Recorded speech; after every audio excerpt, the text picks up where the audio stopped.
Encerrados con una bruja. Mi padre se fue de la casa cuando mi hermana y yo éramos niñas. Vivimos en una casa un poco grande, en la cual mi madre no pudo seguir pagando la renta, pues el precio era algo elevado. Así que nos fuimos a vivir a la casa de mi abuela. Vivir allí fue muy incómodo, pues en la casa vivían muchas personas, varias primas, y mi abuela nos trataba como unas arrimadas, cosa que a mí me hacía sentir muy mal. Y aunque varias veces se lo dije a mi madre, ella en respuesta solo me decía que debíamos estar agradecidas con mi abuela por darnos un techo donde vivir. Yo escuchaba a mi madre, aunque no le creía nada, pues se veía muy incómoda también. No contaré mucho de lo que tuvimos que pasar en la casa de mi abuela, solo diré que fue como estar en el purgatorio. Un día, mi madre llegó muy emocionada. Nos dijo a mi hermana y a mí que nos cambiaríamos el fin de semana a nuestra nueva casa. Nos sentíamos emocionadas todas, aun cuando no habíamos visto la casa en persona. Se llegó el día de cambiarse. Ya saben cómo es cuando se es niño. Te emocionas con cualquier cosa. Incluso dejas de dormir a causa de esa emoción. Desgraciadamente, son muchas las veces en las que esas cosas no son como imaginamos. Nos hacemos una idea de algo, y cuando te topas de frente con la realidad, los sueños creados por tu imaginación se caen en mil pedazos. Así me ocurrió cuando vi que la casa no era casa, era un simple cuarto en una vecindad. Tenía ganas de gritarle a mi madre que el lugar era horrible, y en verdad lo era. Estaba muy descuidado todo el edificio, y aunque nuestro departamento contaba con 2 habitaciones y un baño privado, en realidad no me era suficiente. No era la casa que imaginé. Mas, sin embargo, preferí no quejarme con mi madre, pues ella se veía tan feliz que preferí callar mi enojo. Era maravilloso ver a mamá sonreír de nuevo, pues hacía mucho que no se le veía así de feliz. Aparte, ¿qué importaba si el lugar apestaba a orina, si ahora mi hermana y yo teníamos habitación propia? No tardé mucho en acostumbrarme a aquel lugar y en formar amistad con algunas niñas que vivían también en aquel lugar. La vecindad, como les he dicho, era algo espantosa, todo lleno de humedad. Los muros ya mostraban los ladrillos, y la pintura ya ni siquiera existía en ningún espacio de la pared. Solo los números que marcaban la correspondencia a cada departamento. Las niñas del lugar le tenían miedo al único departamento que no llevaba número, pues aunque estaba abandonado, contaban que la mujer que vivió allí practicaba brujería, pero no brujería común y corriente. Decían que esa mujer utilizaba cadáveres de animales para cumplir sus propósitos. Ese departamento era en verdad aterrador. Tenía los vidrios de sus ventanas rotos y un aura que te obligaba a pasar sin mirar frente a él. Esto era algo difícil, pues era la primer casa del pasillo y para evitar verlo, solía pasar corriendo con los ojos cerrados. Conforme fuimos creciendo, perdimos el miedo a ese lugar. Tenía yo 12 años, cuando mi cuerpo comenzó a sufrir muchos cambios, del mismo modo que mi pensamiento. Comencé a creer que las historias que existían alrededor de ese departamento eran solo chismes de las personas que vivieron allí.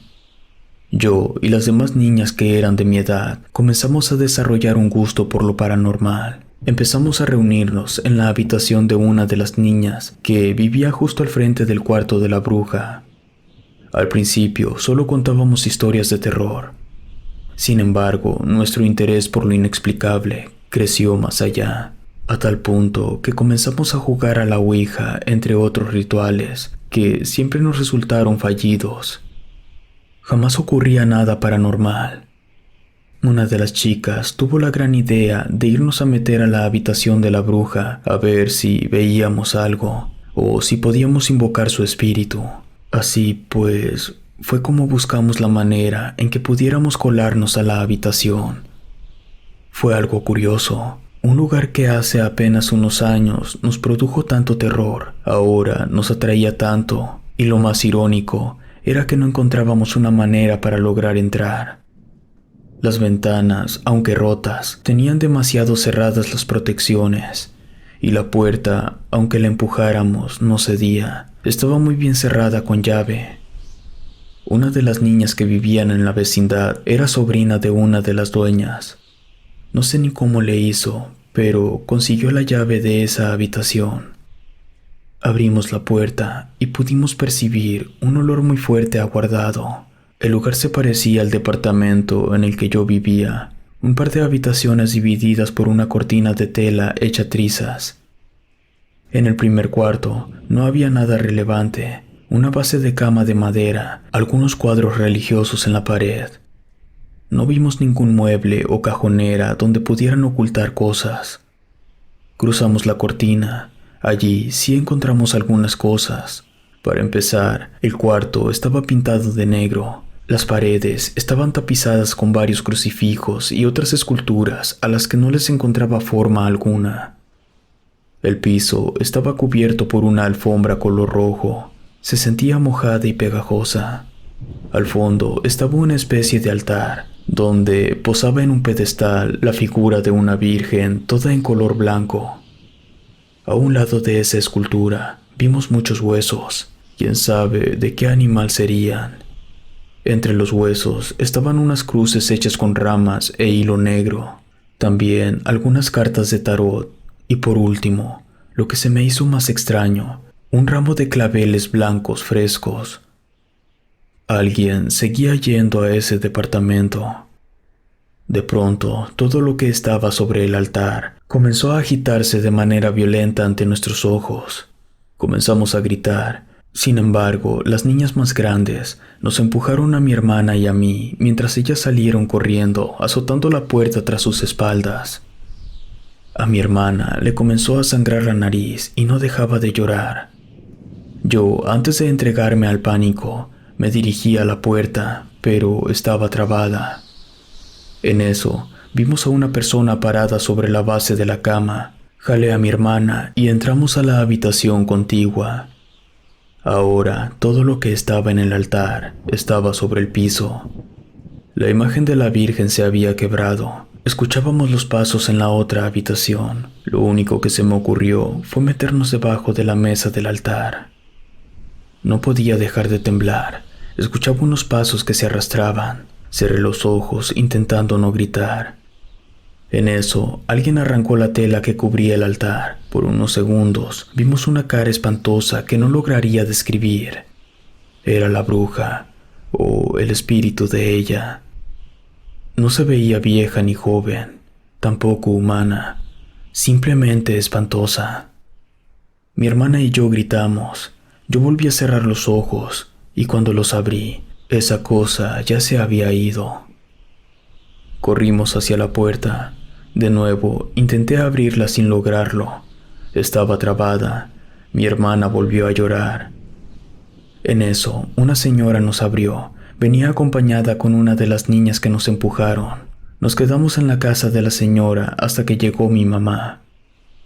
La señora nos platicó que todo lo que se decía de esa casa era real. Allí vivió una mujer que practicaba magia negra, y cuando murió, en la vecindad comenzaron a ocurrir cosas muy extrañas, por lo que se contactó a una santera, que fue la que colocó todos los crucifijos y realizó una serie de rituales para mantener sellado el lugar. Lo de las flores era algo que tenían que hacer una vez al mes para impedir que la maldad se expandiera. Jamás volví a acercarme a esa casa y me casé muy joven. Mi madre terminó por mudarse a otro municipio. Sin duda, es la experiencia más aterradora que he vivido. Si te gustó esta historia, suscríbete activando la campanita para que no te pierdas lo mejor de Rede. Gracias por escucharnos.